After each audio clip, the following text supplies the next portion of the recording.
Terminator. So this is the new spider. This is 10 inches. This is 4 inches. This is the quad Phat Phlat. That's with a PH because it's fat and it's flat. That's flat with a PH. So I'm doing Marlin's Purps 18. Turn around real slow. Look at that motherfucker. GONZO Purps. Your baby mama likes it. Makes her relax. So this is A gauge copper with nickel plating from 3M. And I just busted. I'll grab it. So I use my Hako. Or is this Hako? Yeah, this is the CHP. Flush cut dikes. See? It's flat. Right? So that's when you cut tie wraps, it's nice and flat. There's no nubby nubs that'll scratch up. Love you, Lawanda. So anyways, what you want to do is when you cut these, you want to keep them buried in your tum-tum right here. So that this part, one of these guys doesn't break off. Because they will break off. Eventually it gets dull. Even though it's copper and it's really soft and these are sharp, eventually they get dull and finally they break. But you cut those, and then I use my Lyman pliers that I stole from my dad's storage in 1989, 8. He was in jail for white collar crimes. He bought like a huge chunk of Greenlee County here in Arizona, and you know, he was cheap, and he didn't have a good team like Robert Kiyosaki talks about. You got to have a team, right? You got to have lawyers and realtors and everybody helping you out and working and stuff like that. So he's like, yeah, you boys can get your 22 rifles out of storage. And then I was like, dude, there's fucking money in here. There's tools. There's all kinds of shit. So that dude was in jail, prison. So, but he got wrapped up in some white collar shit.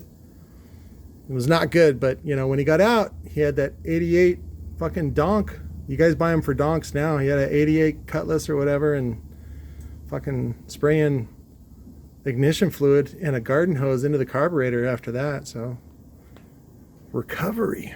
So what you do is you hold this down, and then I like these guys. These are stronger. Hako does make a matching needle nose, but these are kind of weak.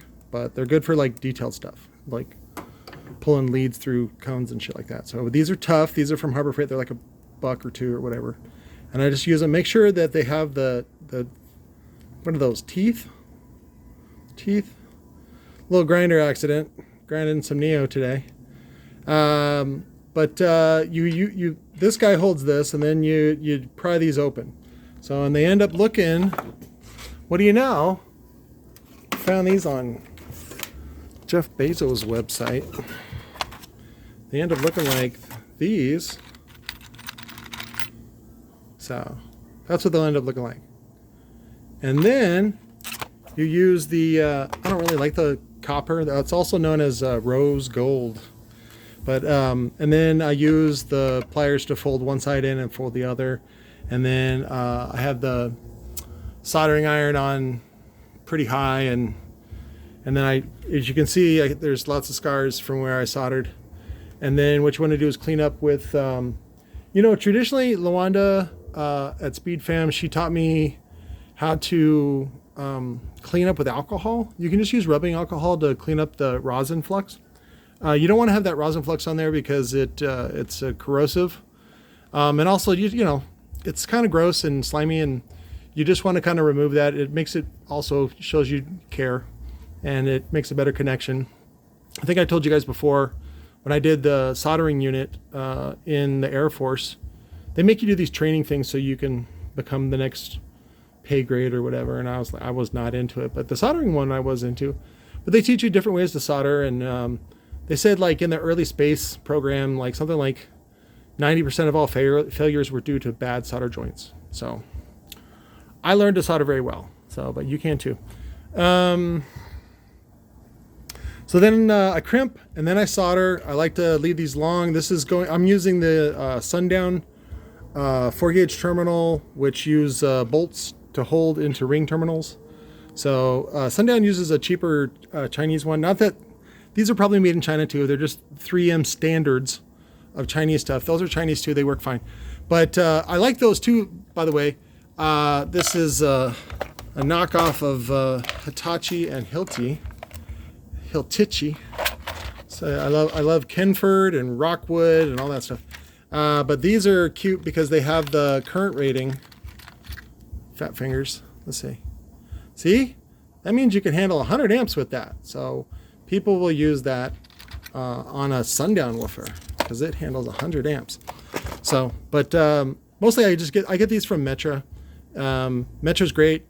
If you make up some sort of whatever name business or whatever, and if you get somewhat popular, they'll actually extend you credit, or at least they did me anyway, until they didn't.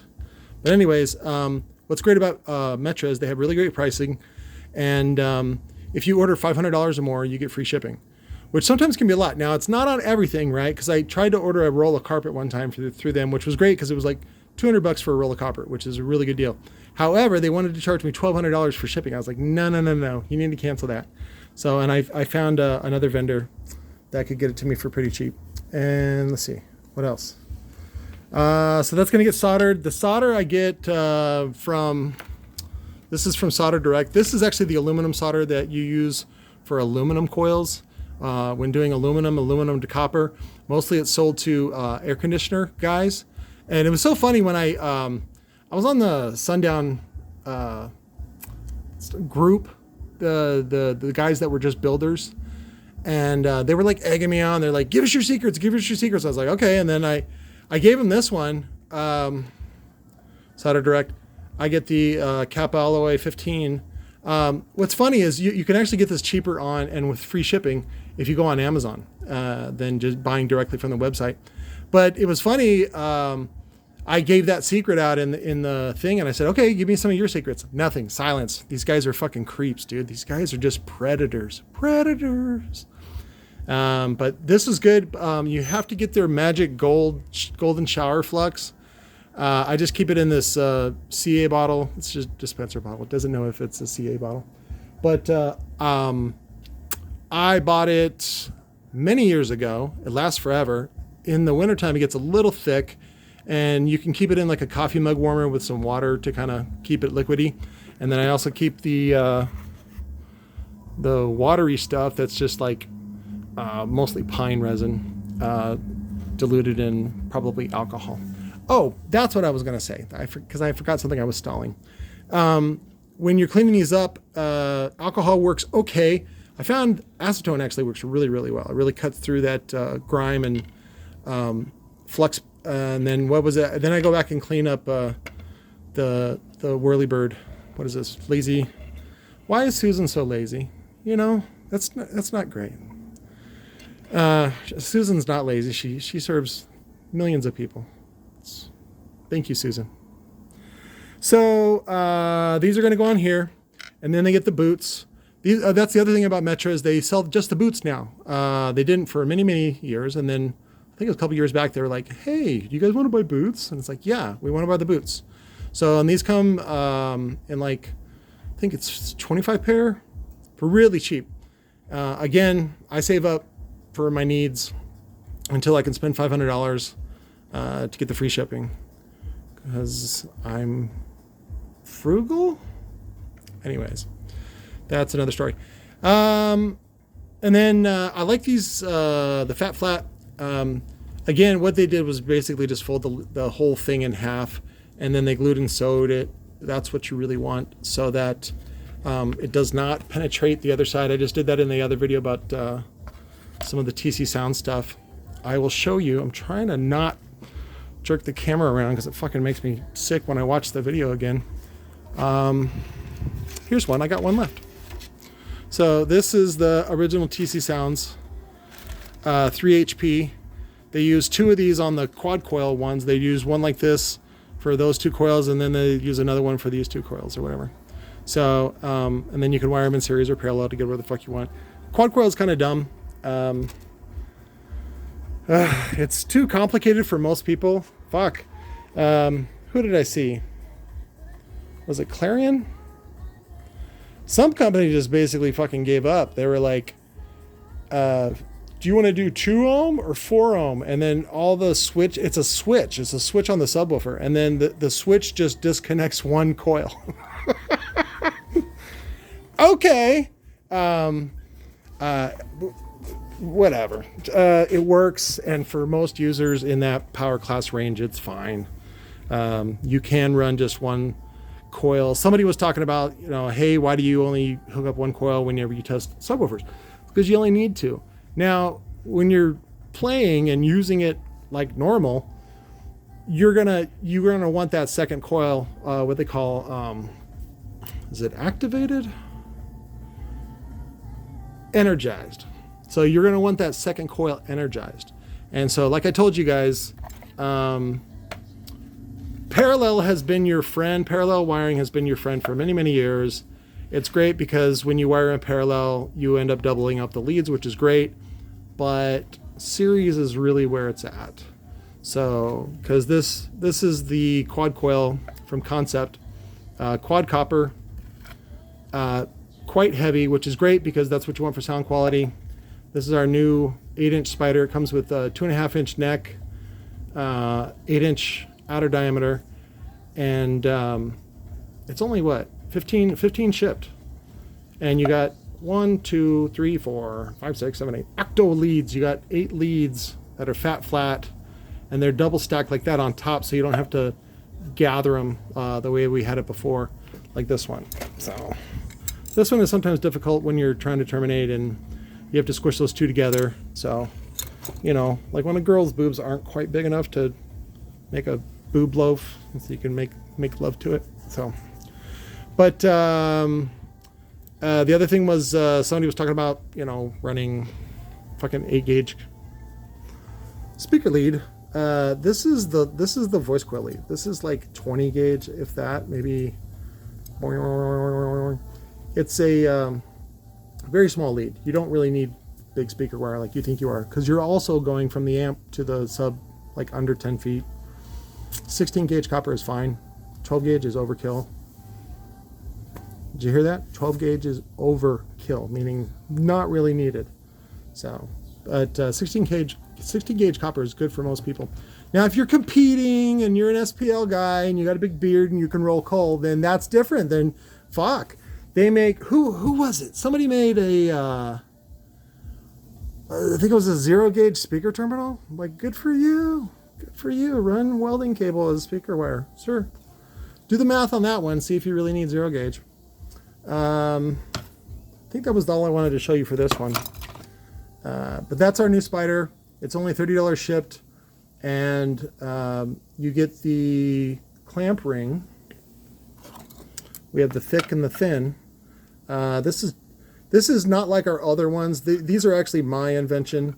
I made a jig on my table saw, and I actually saw these. These are the 0.65, and my old tool maker, die maker guy, he turned. This is how sweet he was to me. He used the TC Sounds 1-inch spacer, and he turned it down for me. And meaning he modified the tool. Sorry, that's a machinist term for work on the lathe. But he changed it for the mold to be 1/4 inch because there wasn't a 1/4 inch, and he changed it for me. And I think I bought like 1,000 of them. We burned through them, and then I'm so sorry, but I think he retired, sold the business to somebody else, and then the new guy, he doesn't really know me, he doesn't really care, but he's got the tooling, but I've just been kind of poor, so I have not bought new ones that are genuine 1/4 inch. I think these are a slightly larger, probably like 1/3 of an inch, and because I get 2 pieces out of it's 0.65 is the spacer clamp ring. That's the original from TC Sounds. The original was the 1-inch spacer. Oh yeah, that was another thing I wanted to cover was spider spacing. That's bullshit. So now I know there's a cute video by what's his name? Whatever. It's SPL show or some whatever. He's like a JP wannabe. Anyways, he was showing, when you have 2 spiders, then it's less likely to rock. The problem is that's not really true. what you really want to look at is the primary suspension, which is the lower suspension, spiders. And then you want to look at the top one, which is the surround. So you want to look at that distance. That distance is what helps keep it linear, because one of the problems they have in shallow woofers is rocking. That's because the lower suspension is so close to the surround. And then in fact, many times, like on the Sundown, the old SD series, he doesn't use the same reverse surround cone on the new SD series, SDX or SD4 or whatever it is. Anyways, so it's reverse, and so the apex is closer, so you end up with a little bit of rocking sometimes. It's more sensitive to nonlinear movement, I should say. But yeah, you don't have to worry about that for the most part. You don't have to use two spiders. That is really basically a gimmick. And so we just use what's called multi-compressed. This is actually a two-layer spider, but it's very strong, very thick, and it's laminated with silicone, like those in your girlfriend with the big fake boobies. And when it cures, it's actually really good. The only thing you got to look out for with these laminated spider packs, they're really popular from Sundown. Jacob from Sundown made them really, really popular. You know, they have like 3, 4, 5, 6, 7, 8, whatever layers. The problem is that they become delaminated sometimes. And so that's why we use the clamp ring. And then in this case with Marlin's GONZO Purps, what I do is I actually have a control spider, this one. This is really great. This is from Lord of Base. It has a really sloped neck, and so we get epoxy on this side, and then we can do a big pool of epoxy on this side, which is really great because this is your control spider. This is really what's controlling excursion, and the rest of the stuff is just sort of follow, meaning it doesn't have a real bearing on controlling the subwoofer. Except, you know, like I said, the surround, that helps keep it a little bit linear. But anyways, so what we do is we do this one, and then we do let me move this a little bit. We do the thick, like that. So, and then I do a clamp. So we clamp that down. We do CA down here. We do CA. So it gets like a CA bath. CA, of course, is cyanoacrylate, super glue, also known as instant sutures, and used to be only sold as medical grade instant sutures for like, dude, it was like $400 a quart. Like it was insane, but now it's much cheaper now. Anyways, you do a CA bath, you do a CA bead around here, you put this on, we clamp it, and then we put this spider on, and that's why I'm soldering it outside the subwoofer, because it's easier. So then this one comes on, and see, now you have a little bit of space, mostly because you don't want these to chatter. You don't want them to touch, right? Because they make noise if they touch. But that's got that nice flat bottom, so just even a 1/4 inch spacer is fine, even though this is a little bit thicker than 1/4 inch. And then on top, to sort of seal the deal, is the much thinner one. This one is closer to like 3/16. I would say probably 5 millimeter. And it's, but you know what? Actually, I changed my mind. I'm sorry. I'm actually using 2 thick ones because what we end up doing is bolting it, and I wanted the top spider to have a little more strength. And so you do that by going thicker. And so the top one will have this matching one, and it's an 18, so it's not going to have any problems with hitting or anything like that. So I think there was a video that I posted years ago about a hybrid, a Dyer Brahma motor that we had used the TI frame on. And because of that split gap, it moves a lot. And so it moved like 4 inches, and I haven't built anything since like that, except for the top assemblies. I build those for other people. I don't really have time to play anymore with stuff like that. But we do build top assemblies for the old Brahma motors, and they just bolt on top because of Mac. You can look through the old videos about Mac, which is a removable top assembly. A Dyer split gap. Where did my brain go? So anyways, this goes on there, and then you solder it with the aluminum solder to this stuff. And then what you want to do is leave it. You want to actually do it at the top of the lead. I read it in a forum. This is so great. I love how these guys are so sciencey. They were doing it at the base, which is actually a bad thing, because when you solder this, the solder soaks in and makes it hard. And then, especially if it's in a high flex area, which is right there, what ends up happening is it breaks. And so I used to a long time ago put it in there, and then I would encapsulate it with epoxy. And this is easier to do down here on the base. But the problem is that, and Dave at PSI showed me this, is that really what you need to do is solder at the top and then tuck that into the cone, because that way this remains really, really flexible. And so in fact, Dave actually, I think, comes back a notch. If you look at this on the side, you can actually undo that stitch and then go straight up into the cone. Sometimes they do one more stitch right there, and it's a pain in the butt. But anyways, these are pretty good, and they'll go straight up. And then also you can also solder after you put the cone on, which I think is a pain in the butt, and it also kind of endangers the cone. It's not a great idea. It's more prone to accidents. That's what I'm saying. So anyways, once you solder those, again, you want to solder to the top. Oh, that was the other thing. Somebody else was, this is so stupid. They were soldering near the base so that the lead was shorter, right? Because you wanted maximum base, and you want your wires as short as possible, right? So they can be as strong as possible. It was dumb. So, but this distance, anywhere from, whatever, 6 inches, it's not going to make a difference. So you can do it at the very tippy top if you want. It's not going to make a difference as far as your power handling. If you're burning coils, you're doing it wrong. If you're breaking solder joints, you're doing it wrong. If you're melting solder, you're doing it wrong. So none of those things should happen. I think that was it for this video. Thank you, Marlon, for supporting me. I know we had a fight in the past. I love you. Thank you for your support. You're going to get some fucking gonzos, man. I love you. Talk to you later.